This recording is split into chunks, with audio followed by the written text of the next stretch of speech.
ارشاد ہوا کہ تم سب اللہ کی رسی کو مضبوطی سے پکڑ لو اور فرقہ فرقہ نہ بنو. میں نے پہلے بھی ایک مرتبہ وضاحت کی تھی کہ قرآن مجید کا ایک اسلوب ہے، یا ایھا الرسل کلوا من الطیبات واعملوا صالحا، اے اللہ کے رسولو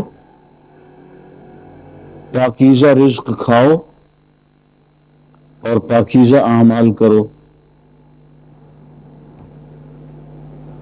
اب سوال پیدا ہوتا ہے کہ یہ دو حکم ہیں یا ایک حکم ہے؟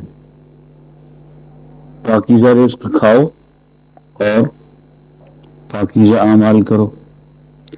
دیکھنے میں یہ دو حکم نظر آتے ہیں، حالانکہ یہ ایک حکم ہے. یہ بالکل ایسے ہے جیسے ہم بچے سے کہیں بیٹے دوائی پی اور صحت مند ہو جا، محنت کر اور کامیاب ہو جا. اس میں دوسری بات جو ہے وہ نتیجہ ہے. حکم پہلی بات ہے کہ اگر تو محنت کرے گا تو کامیاب ہو جائے. محنت کر تاکہ تو کامیاب ہو جائے. دوائی پی لے تاکہ تو صحت مند ہو جائے. قرآن کو مضبوطی سے تھام لے تاکہ تو فرقہ فرقہ نہ بنے. اور اگر قرآن کو مضبوطی سے نہیں تھامے گا تو فرقہ فرقہ بن جائے گا. اور اگر فرقہ فرقہ تو بنا ہوا ہے تو اسی لیے کہ تم نے قرآن کو چھوڑ دیا. یہ سب باتیں اسی ایک آیت کے اندر موجود ہیں. تو معلوم ہوا کہ فرقہ واریت کا بنیادی سبب جو ہے، جس طرح سے شرک ہے اللہ کے ساتھ کسی اور ذات کو شریک ٹھہرا لینا بطور محبوب کے، اسی طرح سے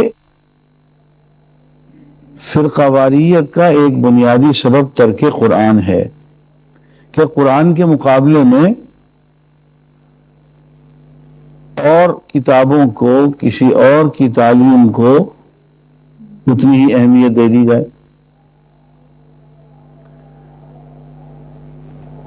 اس کا نتیجہ یہ ہوگا کہ قرآن کی بات جو ہے وہ اپنی جگہ پہ پڑی رہے گی، آپ اس پہ عمل کریں گے، اس پہ عمل کریں گے، الگ الگ فرقے بن جائیں گے. یہاں ایک بات جو میں نے ایک اپنے ہی دوستوں کے ہاں خطبہ جمعہ میں کہی اور یہ لوگ برداشت نہیں کر سکے، میں آپ کے سامنے بھی کہہ دیتا ہوں، جی چاہے تو برداشت کر لیجیے گا، نہیں جی چاہے تو نہ کیجیے. یہ الیکشن تو لڑنا نہیں ہے، آپ سے ووٹ مانگنے، نہ تنخواہ لینی ہے. لیکن ایک اپنے دوستوں کی وجہ سے جو جاننے والے لوگ تھے اور مسلک میں توحید میں بڑے سخت مزاج لوگ، لیکن جب یہ بات میں نے کہی تو لاؤڈ اسپیکر پہ اعتراض ہو گیا. تو یہ غلط بات ہے، یہ ہم نہیں مانتے. بات سن لیجیے. بات یہ کہ حضرت موسیٰ علیہ السلام نے کوہ طور پہ اللہ کے ہاں جا کے اعتکاف کیا. 20 دن کیا اور جی چاہا 10 دن اور بڑھا دیے. انا ذوق حضوری طول دادم داستانیرا. 30 دن میں تسلی نہیں ہوئی تو 40 دن کر دیے. تو وہیں سے چلا شروع ہو گیا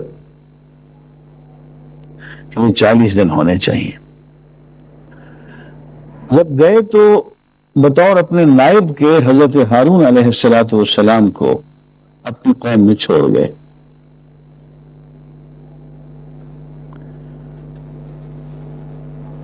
قوم میں ایک پیر سائیں بھی تھے جو چمتکار دکھایا کرتے تھے، چھوٹے چھوٹے کرامات، چھوٹے چھوٹے چٹکلے. اس کا نام سامری تھا. اس نے ایک چمتکار دکھائی قوم کو. کوئی ایسی حرکت کی کہ پوری قوم دنگ رہ گئی اور اس کے پیچھے لگ گئی. اس نے بچھڑا تراشا اور قوم کے بہت بڑے حصے کو بچڑے کی پوجا میں لگا دیا، گوشالہ پرستی میں. حضرت ہارون علیہ السلام گوشالہ پرستوں کے خلاف جہاد کر سکتے تھے، ٹھیک ٹھاک ارتداد ہے، شرک ہے، اگر کھلم کھلا اللہ کے ساتھ بچڑے کی پوجا کر رہا ہے، مسلمان کہاں رہا، وہ مشرک ہو گیا، مرتد ہو گیا، اس کو سزائے موت دی جا سکتی تھی، ان کے خلاف تلوار اٹھائی جا سکتی تھی، ان کو قتل کیا جا سکتا تھا، اور تو اور کم از کم سامری کو تو قتل کیا جا سکتا تھا. لیکن حضرت ہارون علیہ السلام نے، اللہ کے نبی تھے، یہ بات ذہن میں رکھی ہوگا، کیونکہ جب آپ مجھ پہ تنقید کریں گے تو یہی بات ایک بھول جائیں گے کہ حضرت ہارون اللہ کے نبی تھے. وہ اتنی سی بات یاد رکھیے گا کہ وہ نبی تھے، اور نبی کی غلطی نہ نکالیے گا. اسی لیے جس نے اس بات کو نہیں مانا تھا اس نے کہا تھا کہ حضرت ہارون نے کیا تو کیا ہوا، نبی سے غلطی نہیں ہو سکتی. اور بس اب گفتگو ختم ہو گئی، اب تم جیتے اور ہم ہار گئے.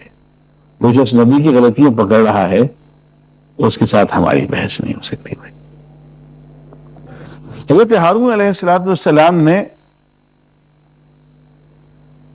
جو طریقہ اختیار کیا وہ یہ تھا کہ پوری قوم کو اکٹھا کر کے سمجھایا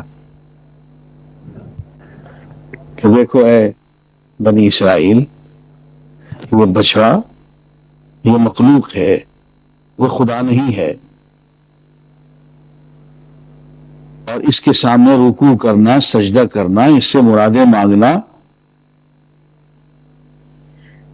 یہ شرک ہونے، یہ فلاں کی مراد پوری ہو گئی، فلاں کی فلاں کی فلاں کی یہ ہوتی رہے. یہ اللہ کی طرف سے آزمائش ہے. دیکھو میں تمہیں اسی دین کی طرف بلا رہا ہوں جو حضرت موسیٰ کا ہے، یہ توریت ہے، اس پہ یہ لکھا ہوا ہے، لا الہ الا اللہ کا ورد کرتے ہو، بچڑا کے آگے سجدہ کرتے ہو. بات کو بار بار کھول کے بیان کر دیا.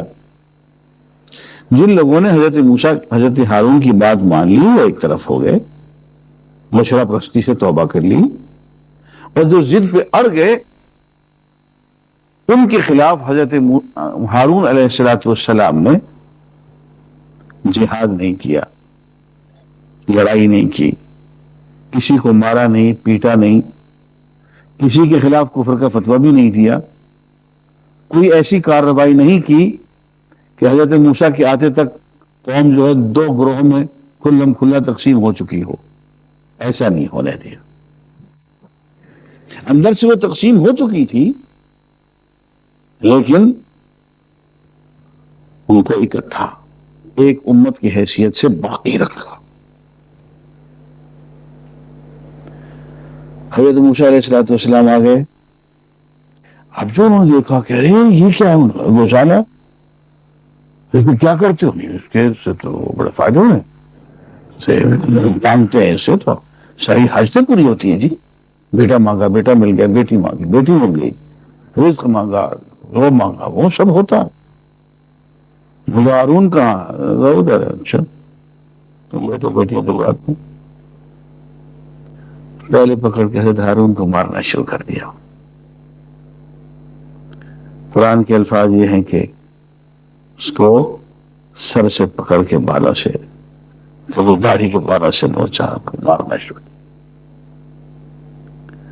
اب جو جملہ حضرت ہارون کا ہے ذرا اس پہ دھیان دے دیں. حضرت ہارون نے جواب میں کیا کیا، وابن امّا، اے میری ماں کے بیٹے، لا تأخذ بلحیتی ولا براسی، مجھے داڑھی سے نہ پکڑ اور نہ میرے سر سے مجھے پکڑ، مجھے نہ مار. انی خشیت میں اسی بات سے ڈرتا رہا، ان تقولا، تم ہی مجھے کہو گے، فرقت بین بنی اسرائیل، تو بنی اسرائیل کو تم نے دو ٹکڑے کر دیا، ولم ترقب قولی، اور میری بات کا تم نے کوئی لحاظ نہیں کیا، وحدت امت کا اور میری نصیحت کا نہ کوئی لحاظ کیا، نہ میرا تو نے کوئی انتظار کیا۔ اللہ کے نبی نے بچڑے کی پوجا برداشت کر لی، تفرقہ برداشت نہیں۔ میری بات کو ذرا دھیان سے سنیے گا، اللہ کے نبی نے، مجھے اشارہ نبی کے لفظ پہ ہے، حضرت ہارون، اس لیے کہ اللہ کا نبی جب غلطی کرتا ہے نعوذ باللہ تو اس کا ہاتھ کو پکڑ لیا جاتا ہے، اس لیے کہ اس کا عمل آگے کے لیے ایک اسوہ بن رہا ہوتا ہے، اس کو غلطی کرنے کا موقع نہیں دیا جاتا، اور اس کی غلطی کی ابتدا میں ہی اصلاح کر دی جاتی ہے۔ اس لیے بھائی یہ جملہ نہ کہنا کہ حضرت ہارون سے غلطی ہو گئی، یہ نہ کہنا، لیکن جملے پہ غور کریں، انی خشیت، میں تو اس بات سے ڈرتا رہا، ان تقول، کہ تو ہی آ کے مجھے یوں کہے گا، فرقت بین بنی اسرائیل، تو نے بنی اسرائیل کو فرقہ فرقہ بنا دیا۔ میں نے اس لیے یہ سارا ناٹک جو ہے سامری کا میں نے برداشت کر لیا، میں نے بچڑے کی پوجا برداشت کر لی۔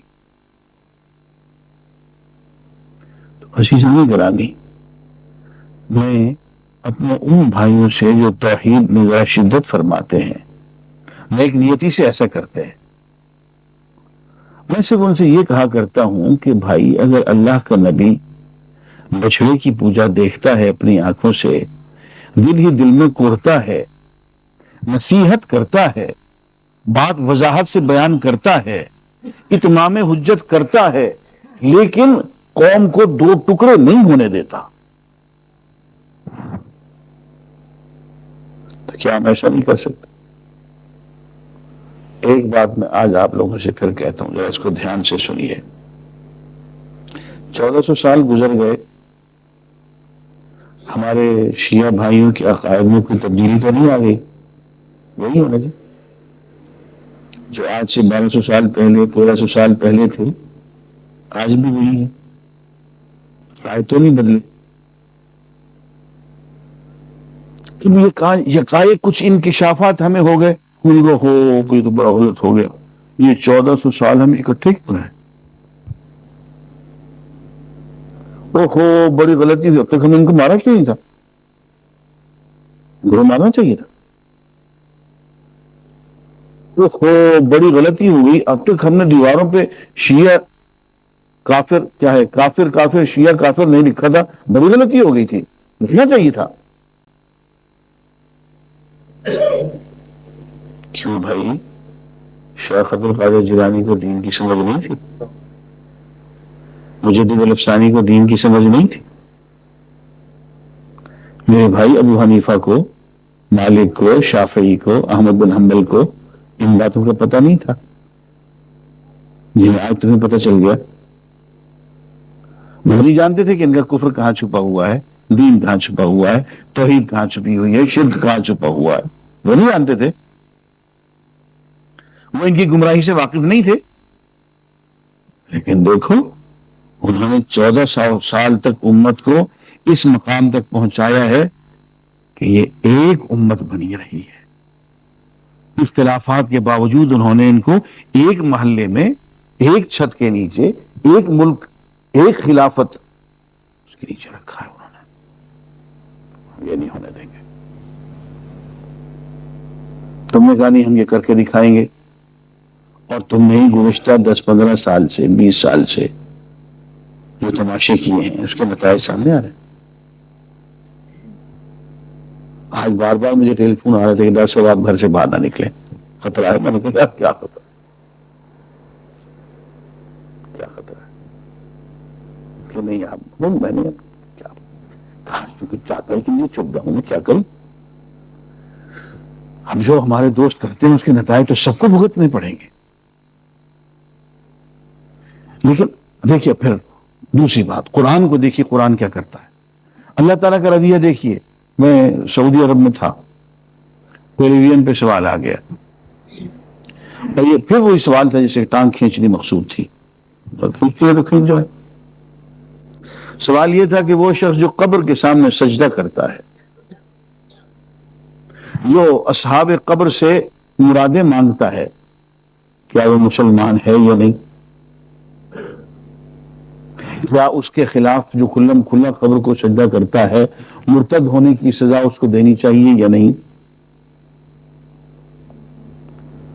اب ظاہر ہے کہ سعودی عرب میں تو جواب یہی دیا جا سکتا ہے کہ یہ مرتد ہے، یہ کافر ہے، کہیں پکڑا جائے تو فوراً مار دو، مشرک ہے. لیکن اللہ جانتا ہے، ریکارڈنگ موجود ہے. میں نے صاف جواب دیا، میں نے کہا بھائی میری بات سنو، شرک کا عمل کرنے والا، اس کے عمل کو تو تم شرک کہہ دو، لیکن دیکھنا اس کو مشرک نہ کہنا. مسلمانوں میں ایک شخص لا الہ الا اللہ پڑھ رہا ہے، کفر کا عمل کرنے والا، بے شک کافر کیوں نہ ہو، اس کے عمل کو تم کفر کہہ دینا، اس کو کافر نہ کہنا. راستہ بند ہو جائے گا اس کے لوٹنے کا. اور میں نے کہا یہ بات میں اپنے جی سے گھڑ کے نہیں کہہ رہا ہوں. دیکھو، حضرت عیسیٰ کو اللہ کا بیٹا بنا دیا جائے، یہ شرک ہوگا یا نہیں ہوگا؟ کیوں جی؟ اس سے بڑا شرک تو کوئی نہیں ہو سکتا. یہود نے حضرت عزیر کو اللہ کا بیٹا بنا دیا، قالوا عزیر ابن اللہ، عزیر اللہ کا بیٹا ہے. کیوں جی؟ شرک ہو گیا کہ نہیں ہو گیا؟ تو یہود مشرک تو ٹھہرے نا، عیسائی بھی مشرک ٹھہرے. لیکن دیکھیں قرآن ان کو کیا کہتا ہے، لم یکن الذین کفروا من اہل الکتاب والمشرکین. اہل کتاب علیحدہ ہو گئے، مشرکین علیحدہ ہو گئے. اہل کتاب کون ہے؟ یہود و نصارہ. ان کو مشرک نہیں کہا اللہ نے. کیوں بھائی؟ ابھی تو ہم نے ثابت کیا کہ مشرک ہیں. عیسائی مشرک ہیں، پکے مشرک ہیں. عیسیٰ کو اللہ کا بیٹا قرار دیں، ایک میں تین، تین میں ایک کہیں، 3 in 1 and 1 in 3.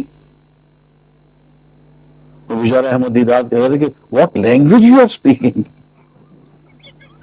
دلچسپ وہ بات کہتا تھا ڈبیٹس میں. You say that God is one, you say Jesus is one, you say that کیا ہے وہ He is one, and 1 plus 1 plus 1 is 1. What language you are speaking? دلچسپ باتیں کرتا تھا بیچارہ، اللہ اس کو شفا دے. بیچارہ بہت ضعیف ہو گیا، بہت بیمار ہو گیا. یہ ایک جمع ایک برابر ہے. اور کون سی زبان بول رہے ہو تم؟ کیا کہنا چاہتے ہو تم؟ اتنا کھلا کھلا شرک کہ اللہ کو 3 میں 1 اور 1 میں 3 کر دیا انہوں نے. لیکن قرآن ان کو مشرک کہنے کو تیار نہیں ہے، اس لیے کہ ان ایک اللہ کے نبی کو ماننے والے ہیں اور ایک اللہ کی کتاب ان کے ہاتھ میں ہے. اس کا لحاظ کیا ہوا ہے اللہ تعالیٰ نے.